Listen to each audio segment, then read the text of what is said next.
Hello everyone, কেমন আছেন সবাই? এই দেখুন আমার ছোট আমার জন্য কক্সবাজার থেকে কত কিছু এনেছে। আমার সব থেকে এটা দেখতে পছন্দ। অলরেডি এটার আমি অনেকটা খেয়েও ফেলেছি। আর আমার মার জন্য চাটনিগুলো।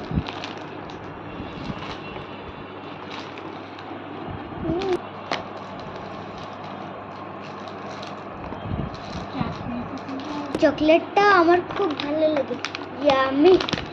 এই দেখুন চকলেটের স্তর।